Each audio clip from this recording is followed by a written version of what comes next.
Olá, meus amigos. Estamos de volta com a nossa leitura do livro O Evangelho nas Estrelas, né? É uma leitura para falar sobre os signos e todo dia 20 de cada mês eu faço essa leitura para cada signo. E esse mês a gente entra em Peixes. Parabéns para os meus amigos piscianos.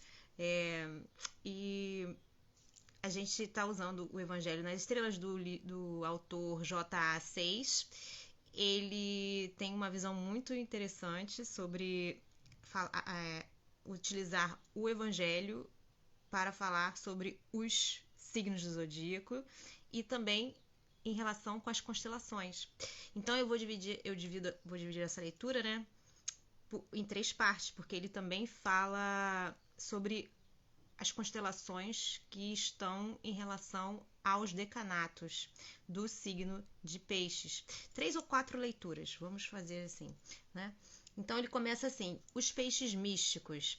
E disse-lhes: lançai a rede para o lado direito do navio e achareis.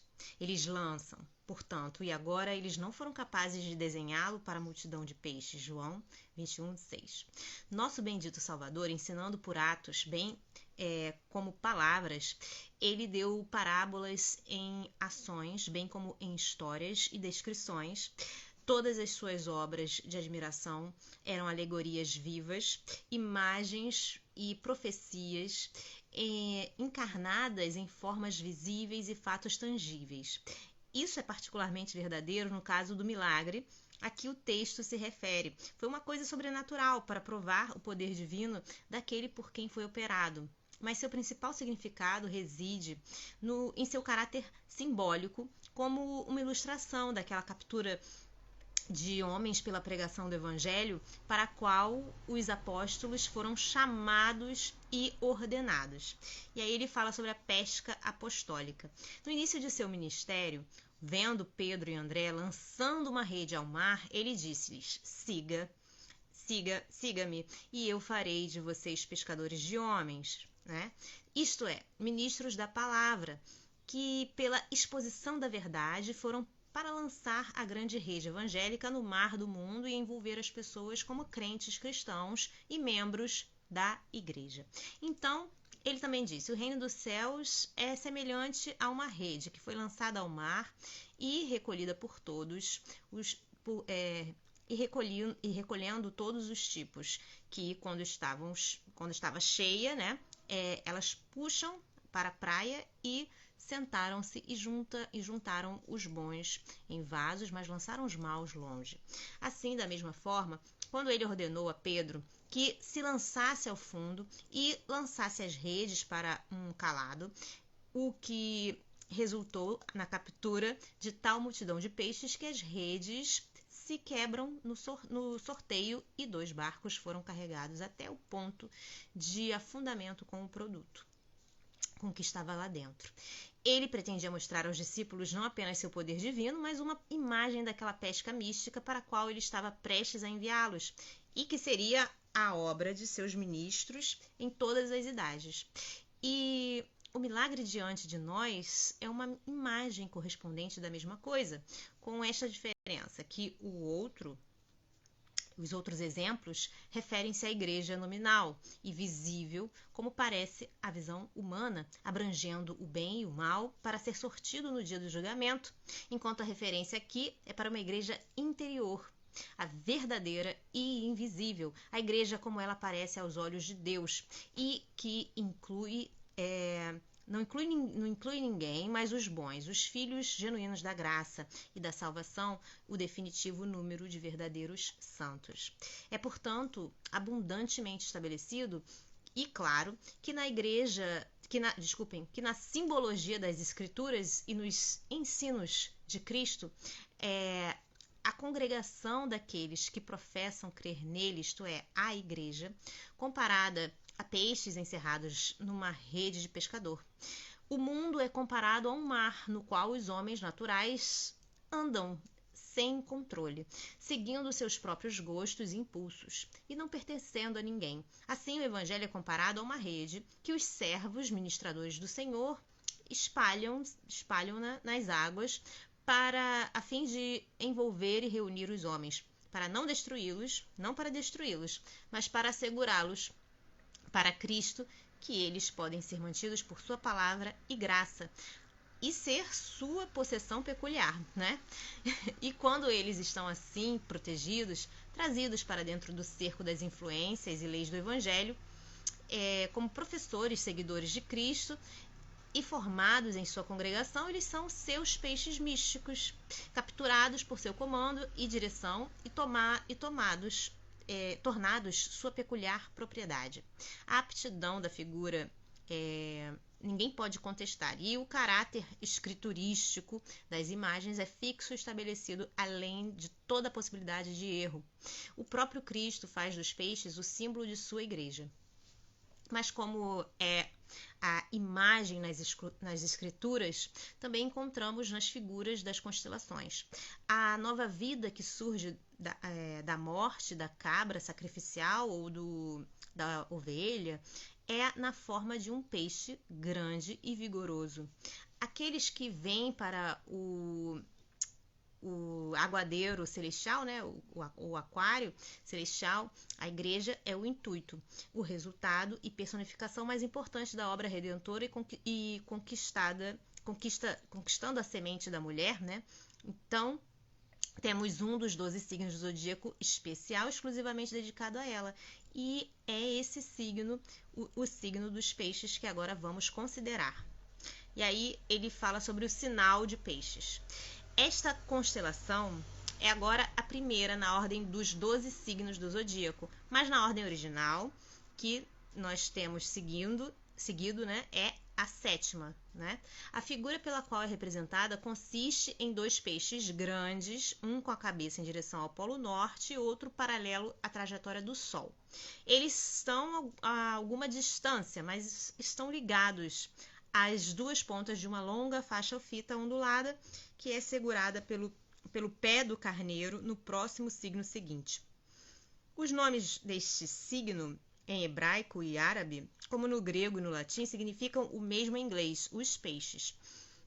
Em siríaco chama-se nunu, né? O peixe prolongado, o peixe com ideia de posteridade ou gerações sucessivas. Dentro do seu nome, né, copta é Picot Orion, o peixe, congregação ou companhia do príncipe vindouro. Dois nomes proeminentes no sinal é Okda, o United, o unido, e Al-Samaka, o Upheld. E todas as indicações relacionadas com peixes tendem à conclusão de que nestes dois grandes peixes devemos ver e ler precisamente o que foi simbolizado por Cristo no milagre a que o texto se refere, a saber, uma representação pictórica da igreja. E ele continua falando sobre os mitos que estão relacionados com este signo, né? A origem deste signo, segundo a mitologia, não está em desacordo com essa ideia. Disse que Vênus e Cupido foram um dia nas margens do Eufrates e lá foram surpreendidos pela aparição do monstro gigante Tifon. Para salvar a si mesmos, eles mergulharam no rio e escaparam sendo transformados em peixes, salvos pela transformação através da água. Para comemorar a ocorrência, disse que Minerva colocou esses dois peixes entre as estrelas. Já observamos alguma conexão simbólica entre a mística Vênus e a igreja. O ancião, os fenícios, de acordo com Nigídios, afirmaram que ela foi incubada em um ovo por uma pomba celestial. Cupido, ou o Eros antigo, era considerado primogênito da criação, uma das causas na formação do mundo. A união amor-poder que trouxe ordem e harmonia aos elementos conflitantes do caos. As últimas fábulas de Cupido são invenções remotas do Eros cósmico original, as ideias a respeito de quem concorda bem com o signo e prontamente interpreta em sua aplicação a Cristo e a Igreja. Cristo foi o primogênito de toda a criatura, Colossenses 15. e é o chefe da Assembleia Geral e Igreja dos Primogênitos, que, por meio de seu de seu amor unificador, combina os elementos caóticos da humanidade em ordem e união com ele mesmo, trazendo à existência a mulher mística, nascida da água e do espírito, que faz parte de seu próprio organismo místico. Seu corpo, por isso, também significa aqueles que compõem a igreja, não é? E que escapam do inimigo centenário de Deus e de todo o bem. E na medida em que este signo dos peixes foi divinamente moldado e colocado nos céus para comemorar esta transformação e libertação pela água, é nada mais, nada menos do que um símbolo divino da igreja. A personificação da fuga de uma confusão horrível e destruição, como também daquele amor de Deus, a mãe de toda a sagrada ordem e salvação. E aí ele fala o seguinte: 2 dobras da igreja. Esses peixes são 2 em número. A ideia geral assim expressa a ideia de multidão, que é característica de todas as sagradas promessas relativas ao sucesso da obra messiânica entre os homens. A igreja, em comparação com o grande mundo não santificado ao seu redor, é sempre um pequeno rebanho, um eleito especial convocado entre os grandes, dos corpos da humanidade, né, fora de si mesmo. Assim como os peixes encerrados em uma rede são apenas uma pequena porção das miríades que estão no mar. Mas considerada em si mesma, a multiplicidade é sempre uma de suas características. Para Abraham, foi uma grande multidão de peixes, né? Foi figurado como as estrelas do céu e como areia na praia para a multidão. Para Ezequiel, as águas sagradas abraçam essa grande multidão de peixes.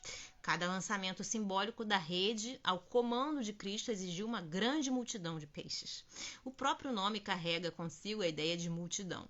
A duplicação do símbolo dá a ideia ainda mais de multidão generalizada, uma gloriosa companhia de apóstolos, uma boa comunhão de profetas, um nobre exército de mártires, uma santa igreja em todo o mundo. Mas além disso, a igreja, em fato histórico, é desenvolvimento, é dupla. Havia uma igreja antes de Cristo e existe uma igreja desde Cristo. E embora esses dois constituam uma única igreja universal, eles ainda são bastante distintos em personagem. A igreja patriarcal, que foi mais definitivamente organizada sob os instintos dados por Moisés, foi a primeira, né? É um fato singular que os antigos rabinos sempre consideraram o povo de Israel como denotado por este sinal. Os setitas e shemites e todos os adeptos do Deus verdadeiro e de suas promessas e adoração estavam por si próprios pagãos astronomicamente associados os pagãos astronomicamente associados a esses peixes. E certamente são um dos peixes do grande Salvador. A igreja cristã, organizada sob os intuitos de Jesus Cristo, era o outro desses peixes, embora, em algum sentido, a mesma velha igreja reformada ainda era em muitos aspectos completamente diferente. Tanto que se tornou apostasia para passe para os elementos miseráveis da dispensação anterior. Aqui, então, estão 2 grandes ramos ou departamentos da única grande igreja universal, da prometida semente da mulher. Para aquele que sua vinda foi futuro e assim lidou com tipos, né, sombras, símbolos e figuras da verdade. Para o outro, as antigas antecipações têm tornado-se fato real e existem como realidades vivas, já no caminho para a consumação final. A fé de ambos é o mesmo e a vida espiritual de ambos é a mesma. Portanto, ambos são peixes místicos. Mas o estágio de desenvolvimento, o lugar histórico e condição e toda a economia externa são diferentes, como o tipo e antitipo. São diferentes, embora em substância interior, um e o mesmo. O peixe, em sua multiplicidade, simboliza ambos. A velha igreja era o peixe surgido do sacrifício morto, acreditado de antemão e apresentado nas antigas ordenanças. E a nova igreja, organizada sob o Cristo, é o peixe surgindo novamente da mesma, que agora se tornou uma realidade realizada e existente. Portanto, a coisa toda foi pré-significada nas estrelas sob a imagem de dois peixes, que são, na verdade, dois, sob um método de concepção, e ainda um e o mesmo em um outro método de concepção. É o único peixe em ambos, mas os dois peixes em apresentação histórica e dispensação externa. Bom, eu vou ficar por aqui. No nosso próximo vídeo, a gente vai falar sobre os decanatos, tá bem? Eu espero que vocês estejam gostando dessa leitura tanto quanto eu. Um beijo grande a todos, Deus abençoe e até a próxima. Tchau, tchau.